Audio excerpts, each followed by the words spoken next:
जय हिंद मित्रांनो, मी दीपक पुन्हा एका नवीन व्हिडिओमध्ये तुमचं सर्वांचं खूप स्वागत आहे। तर मित्रांनो, आपलं मार्केट आजच्या दिवशी थोडं रिकवर झालेलं आहे, ठीक आहे। म्हणजे चांगल्या प्रकारची बाईंग आजच्या दिवशी मार्केटमध्ये आपल्याला येताना दिसली, ठीक आहे।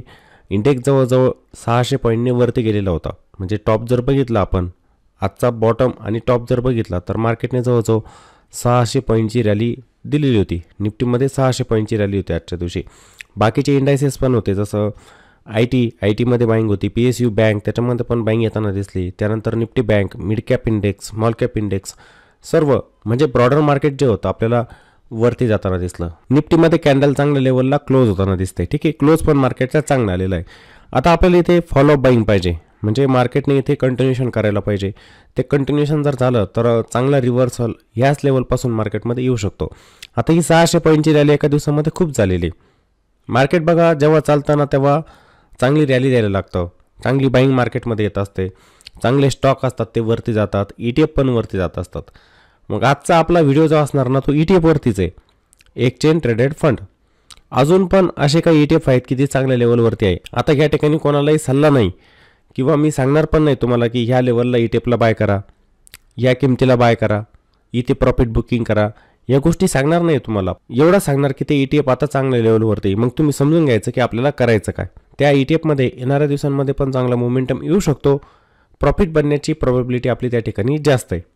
सल्ला कोणताही नाही, मी अगोदरच तुम्हाला डिस्क्लेमर देत असतो, कारण की तुम्ही पण याचा अभ्यास करायचा आहे। मी कसं बाय केलं पाहिजे हे तुम्हाला पण समजलं पाहिजे, त्यासाठी तर तुम्ही हे टेक्निकल जे असतं ना त्यावरती पकड बनवायची, इंडेक्स असतात त्यांना बघत चालायचं, तेव्हा तर तुम्ही ETFची खरेदी करू शकतात।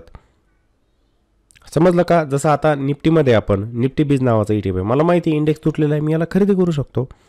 त्याचा अभ्यास ठेवला पाहिजे तुम्ही। मार्केट खाली आलेलं असतं त्यावेळेला ETFमध्ये नक्कीच संधी असते हे आपल्याला समजतं। मग त्यानुसार ज्याला लॉंग टर्मसाठी इन्व्हेस्टमेंट करायची पुढच्या 5-10 वर्षांसाठी त्यांना पण संधी असते। ज्या व्यक्ती स्विंग ट्रेडिंग करत असतात, स्विंग ट्रेडिंग करतात काही व्यक्ती, मी पण करत असतो याच्यामध्ये स्विंग ट्रेडिंग ETFमध्ये, त्यांच्यासाठी पण संधी असतात। अशा मार्केटमध्ये त्या शोधल्या पाहिजे आपण, तिथे तर पैसा बनवत असतो। तर आज मी तुम्हाला काही ETF सांगतोय, आपण त्या ETFचे चार्ट पण बघणार, त्यानंतर ते ETF ज्या इंडेक्सला फॉलो करत असतात त्यांचे चार्ट पण आपण आजच्या दिवशी या ठिकाणी बघू, ठीक आहे। हे मार्केट दाखवलं मी तुम्हाला की मार्केटमध्ये कशी बाईंग होते आजच्या दिवशी। जेव्हा चालायला लागतं ना मार्केट वरती जातं कंटिन्युअसली। आता उद्याच्या दिवशी रिझल्ट आहे आपले इलेक्शनचे, त्यामुळे सोमवारच्या दिवशी मार्केटमध्ये व्हॉलॅटिलिटी जास्त असू शकते, लक्षात घ्या तुम्ही। हे जसं मार्केट वरती गेलेलं आहे ना, काही वेळेला ते खाली पण येत असतं, आपण बघितलेलं आहे। आता हे तर इलेक्शन आपले स्टेट लेवलचे झाले, जे लोकसभेचं होतं तेव्हा आपण बघितलं, पहिल्या दिवशी तर मार्केट आपल्याला वरती जाताना दिसलं आणि दुसऱ्या दिवशी खाली आलं। या गोष्टी पण होत असतात इथे। या ठिकाणी जर कंटिन्युएशन होत असेल तर मग आपण म्हणू शकतो की चांगला रिव्हर्सल मार्केटमध्ये होतोय, नाहीतर जेवढं वरती गेलं ना मार्केट तेवढं खाली पण येत असतं। ही पण गोष्ट लक्षात ठेवा। एक कॅन्डल म्हणजेच मार्केटमध्ये रिव्हर्सल आला असं नाही, पण ते एक साईन म्हणू शकतो आपण मार्केटसाठी की बाईंग येते मार्केटमध्ये, आलं ना लक्षात। तर मग आपण सुरुवातीला जो ETF बघणार तो म्हणजे ऑटोबीज। ऑटोबीजचा चार्ट दाखवण्या अगोदर मी तुम्हाला काय दाखवतो, इंडेक्सचा चार्ट। म्हणजे आपण निफ्टी ऑटो इंडेक्सचा इथे चार्ट बघू। आता हा जो चार्ट मी ओपन केलाय ना, हा म्हणजे ऑटो इंडेक्सचा चार्ट आहे।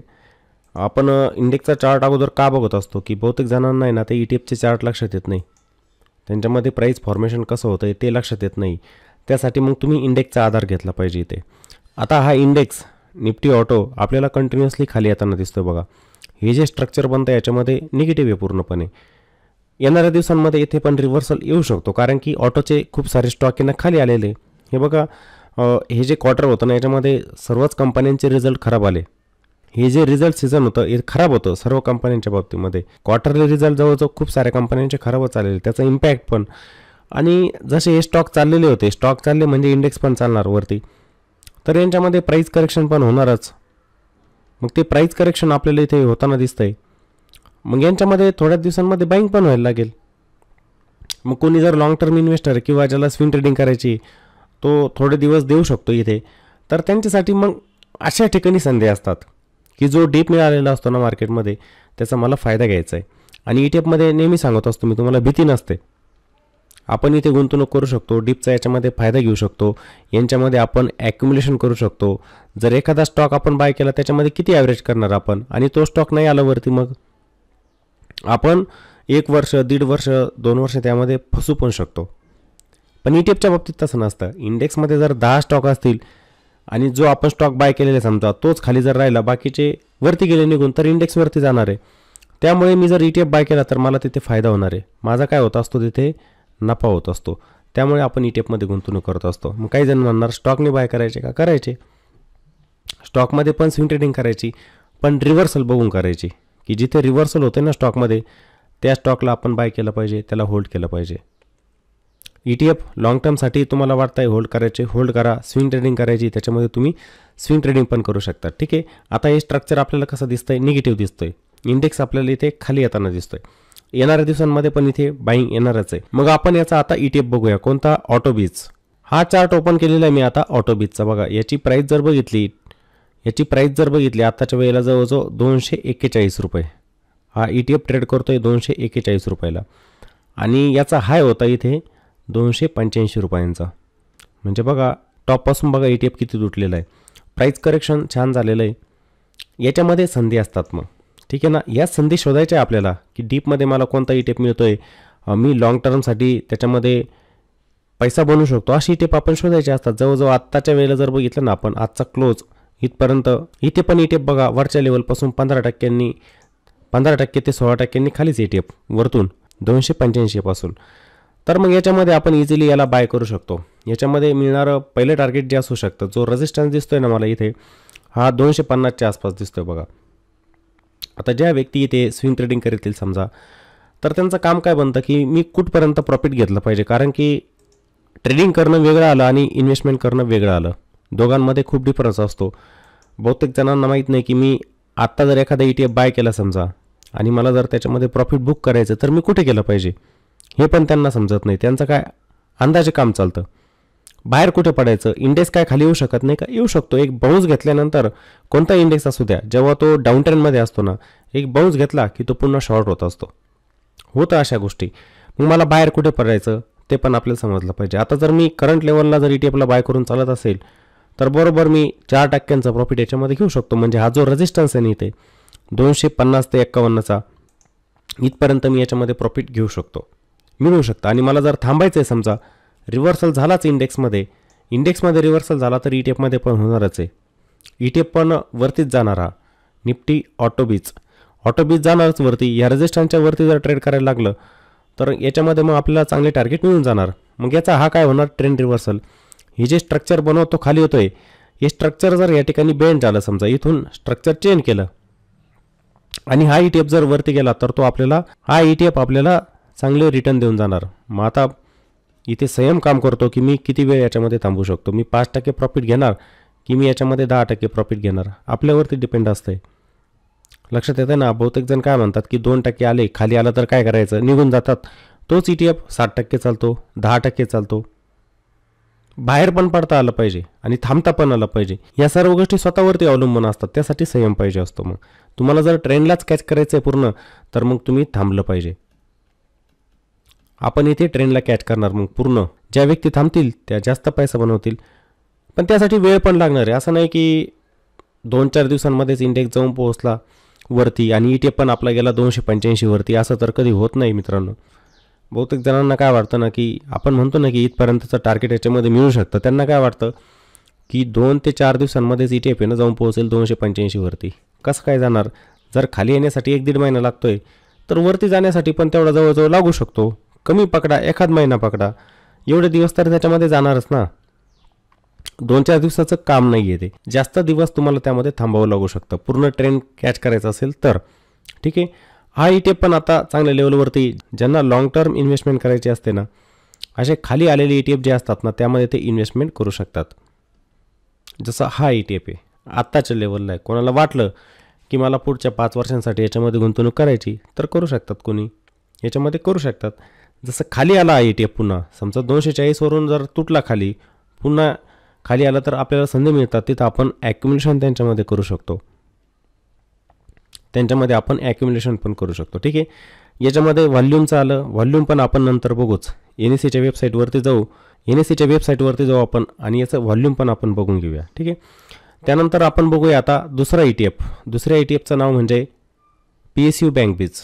मागे पण मी एकदा तुम्हाला सांगितलं होतं बघा, की PSUचे स्टॉक तुटलेले खूप, त्यांच्यामध्ये मोठ्या प्रमाणात सेलिंग झालेली. तिथे पण संधी बनत आहे. स्टॉकमध्ये पण संधी बनू शकतात, ETF मध्ये पण संधी बनू शकतात. मग आपण थोडक्यात त्याचं आता विश्लेषण करूया. त्या अगोदर मी तुम्हाला निफ्टी PSU बँकचा चार्ट दाखवतो. आता आपण जो चार्ट ओपन केलेला आहे ना, तो म्हणजे PSU बँक इंडेक्सचा पहिले चार्ट बघू, नंतर ETF चा बघू. आता याच्यामध्ये एक रिव्हर्सल इथे झालेला होता. हे बघा, हे स्ट्रक्चर जर तुम्ही बघितलं ना, वरतून हा इंडेक्स कंटिन्युअसली खालीच येतोय, पण ह्या लेवलच्या आसपास याच्यामध्ये रिव्हर्सल झालेला होता. इथून जर बघितलं ना, ही छान बाईंग इथे आलेली होती, पण एक रेजिस्टन्स लेवलला गेल्यानंतर पुन्हा इंडेक्स शॉर्ट झालेला होता, इथे खाली आलेला आहे. आता इथे पण तो चांगल्या लेवलवरती बघा, याच्यामध्ये जर बाईंग आली ना कंटिन्युअसली, तर तो इथून छान रिव्हर्सल देऊ शकतो, कारण की हे PSU बँक सेक्टर जे आहेत ना, पूर्ण ओव्हरसोल्ड आहे. याच्यामध्ये अगोदरच खूप सेलिंग झालेली आहे. आणि याच्यामध्ये पण जर SBI सारखा स्टॉक, त्यानंतर बँक ऑफ बरोडा हे स्टॉक जर चालायला लागले ना, तर हा इंडेक्स लवकरच कव्हर होऊन जाणार इथून. आणि हा व्हॉलेटाईल असतो खूप, एका दिवसाला 2-3% चालतो.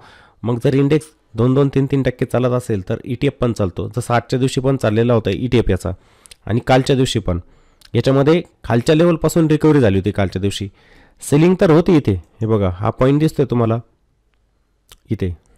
इथपर्यंत इंडेक्स आलेला होता, पण याच्यामध्ये रिकव्हरी झाली 2-2.5%ची, आणि पुन्हा आजच्या दिवशी जवळजवळ 3-3.5% चाललेला होता इंडेक्स. म्हणजे बघा, रिकव्हरी पण तशीच येत असते.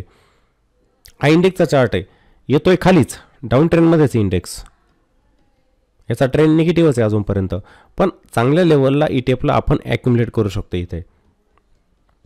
इथे आपण ॲक्युमुलेशन करू शकतो. मोठा पैसा एकाच वेळेला कधी लावायचा नसतो, हे पण लक्षात ठेवा. बहुतेक जण कसं असतं ना, की एखादी वस्तू स्वस्तात मिळते, चीपमध्ये मिळते. आता मला तर माहीत नाही ना याचा भाव 100% वरतीच जाणार, मी अनुमान लावतोय फक्त. मग आपण तिथे डायरेक्ट मोठा पैसा लावायचा का? नाही, त्याचा भाव खाली पण जाऊ शकतो ना अजून. मग जर खाली गेला तर मला अजून चांगली संधी मिळणार, ती वस्तू मला पुन्हा स्वस्तात मिळणार आहे. मग ती जर पुन्हा स्वस्तात मिळत असेल तर माझ्याजवळ पैसा पण पाहिजे. आपल्याजवळ जर पैसा शिल्लकच नाही तर आपण खरेदी कशी करू शकतो? त्यासाठी पूर्ण पैसा एका वेळेला लावायचा नाही, थोडा शिल्लक ठेवायचा. लॉंग टर्म इन्व्हेस्टमेंटमध्ये हेच करायचं असतं. ठीक आहे, बहुतेक जण चुका काय करतात की एका वेळेला मोठा पैसा लावून टाकतात. ती चूक करायची नाही आहे, थोडा बॅकअप ठेवत चला. त्यानंतर आपण काय करूया, आता याचा ETF बघू. हा ETF आहे बघा, PSU बँक बीज. करंट मार्केट प्राईस जर आपण बघितली याची तर 72.62, आणि हा ETF आज 3% वरती गेलेला होता, 3% वरती होता. काल पण 2-2.5%ची रिकव्हरी खालून झालेली होती, म्हणजे 2 दिवसांमध्ये 5%चं प्रॉफिट.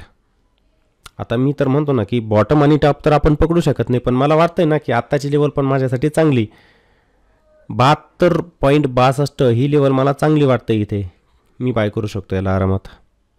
मला लॉंग टर्मसाठी होल्ड करायचं आहे, खाली आला तरी काही अडचण नाही आहे, मी त्याच्यामध्ये ॲक्युमुलेशन करू शकतो. किती तुटणार, तुटून असं तर होऊ शकत नाही ना की इंडेक्स इथून 50% अजून खाली जाणार, ते तर शक्य नाही आहे. स्टॉक मार्केटमध्ये होऊ शकतं का? होऊ शकतं ते पण शक्यता कमी, प्रोबॅबिलिटी कमी, कारण की याच्यामध्ये ऑलरेडी मोठी सेलिंग झालेली आहे. मग इथे संभावना काय बनते हो बाईंगची? इथे संभावना बाईंगची बनते की इथून इंडेक्स वरती जाणार, इंडेक्स वरती गेले तर ETF पण वरती जाणार आणि मला प्रॉफिट मिळणार.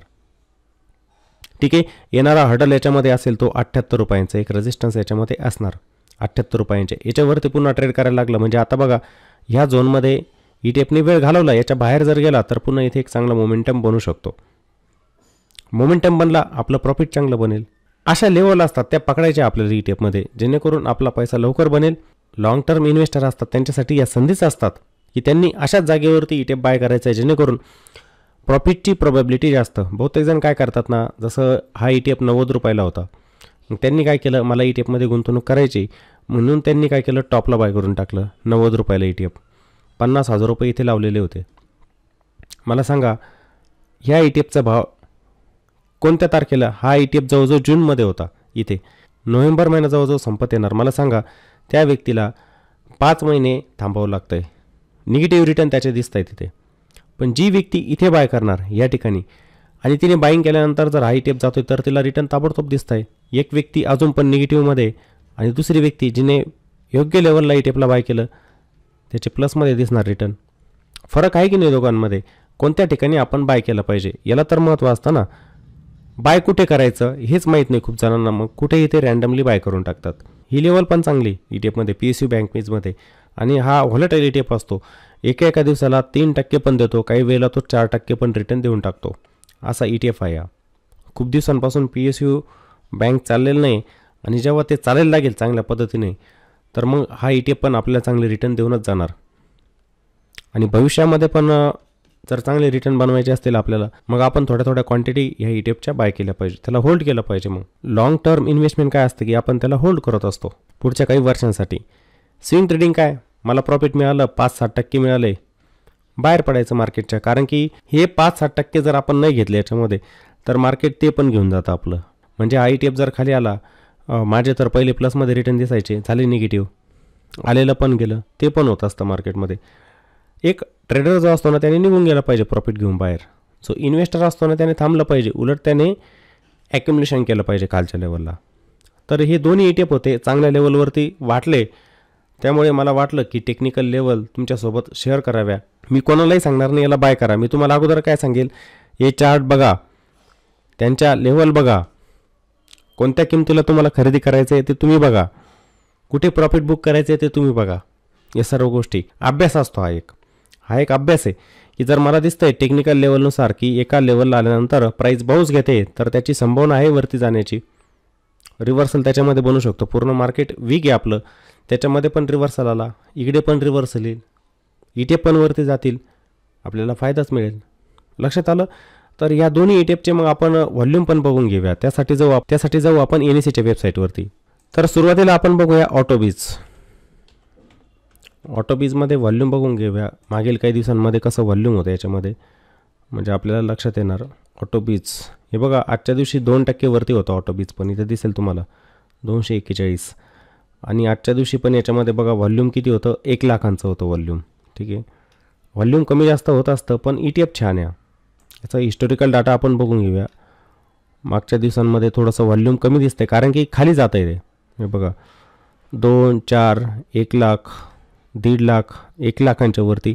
आणि हे बघा, तुम्ही जो पण ETF बाय करणार ना, एक गोष्ट अजून सांगतो, त्याच्यामध्ये व्हॉल्यूम बघत चाला तुम्ही. असं नका करू की बहुतेक सारे ETF जे असतात ना त्यांच्यामध्ये व्हॉल्यूम किती असतं माहिती आहे का, 20,000चं, काहींमध्ये 1,000चं व्हॉल्यूम असतं. जे नवीन ETF येत असतात शक्यतो त्यांच्यामध्ये जायचं नाही. असा ETF शोधायचा की त्याच्यामध्ये व्हॉल्यूम 1 लाखांच्या वरती असतं जवळजवळ. म्हणजे डेली व्हॉल्यूम जे बघतो ना आपण, इथे बघा हे दिसतंय तुम्हाला 1 लाखांचं, हे व्हॉल्यूम तुम्हाला 1 लाखाच्या वरती दिसतंय, 4 लाख, एखाद्या वेळेला याच्यामध्ये 10 लाखांचं पण व्हॉल्यूम येत असतं. मग ज्या ETFमध्ये व्हॉल्यूम जास्त ना असे ETF तुम्ही शोधायचे असतात आणि त्यांच्यामध्ये गुंतवणूक करायची शक्यतो. निप्पॉनचे जे असतात ना शक्यतो, जसं ऑटोबीज आहे, निप्पॉनचं आहे, तर हे निप्पॉनचे जे ETF असतात ना त्यांच्यामध्ये जास्त व्हॉल्यूम असतात. तिथे स्प्रेड तयार होत नाही प्राईजमध्ये. लिक्विडिटी आपण त्याला म्हणत असतो, लिक्विडिटी त्यांच्यामध्ये जास्त असते. इझिली आपण बाय सेल करू शकतो त्याला. अशी ETF तुम्ही निवडायचे. नाहीतर काही जण काय करणार की एका ETFमध्ये 2,000चंच व्हॉल्यूम आहे त्याला बाय करून ठेवतील आणि स्प्रेड बघा 2-2, 3-3, 4-4 रुपयांचा त्याच्यामध्ये पडत जातो. अशी ETF ठेवायचे नाही शक्यतो. ठीक आहे, तर याच्यामध्ये व्हॉल्यूम ठीक आहे, काही अडचण नाही, याला आपण बाय करू शकतो. त्यानंतरचा ETF म्हणजे PSU बँक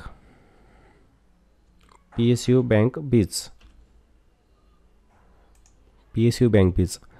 याच्यामध्ये तर छान असतं व्हॉल्यूम. आता आजचं व्हॉल्यूम जर बघितलं 63 लाखांचं व्हॉल्यूम होतं याच्यामध्ये. व्हॉल्यूम छान आहे, डिलिव्हरी पण छान गेलेली याची बघा, 84% डिलिव्हरेबल क्वांटिटी. हिस्टोरिकल डाटा बघून घेऊयाचा आपण. मागच्या काही दिवसांमध्ये व्हॉल्यूम कसं होतं बघा, याच्यामध्ये स्ट्रॉंग व्हॉल्यूम असतं. 52 लाख, 12 लाख, 18 लाख, 10 लाख, 31 लाख, 16 लाख, 25 लाख, 25 लाख, 25 लाख, 1 करोडचं व्हॉल्यूम. याच्यामध्ये व्हॉल्यूमची कमी नाही, लिक्विडिटी पण छान असते याच्यामध्ये. त्यामुळे आपण इझिली याला बाय सेल करू शकतो. प्रॉफिट आलं याला इझिली आपण सेल करू शकतो. तिथे प्राईजचा स्प्रेड पण तयार होत नाही. आपण म्हणतो ना एक बीड प्राईज आणि एक आस्क प्राईज, ह्या दोघांमधला डिफरन्स म्हणजेच काय असतो, स्प्रेड. तो स्प्रेड पण आपल्याला कमी दिसणार इथे. त्यामुळे इझिली आपण त्याला बाय सेल करू शकतो. तर हे 2 ETF होते आणि मार्केट तसं पण आपलं खालीच आहे. हे 2च नाही तर असे अनेक ETF असतील तुम्हाला खालच्या लेवलवरती मिळणारच आहे.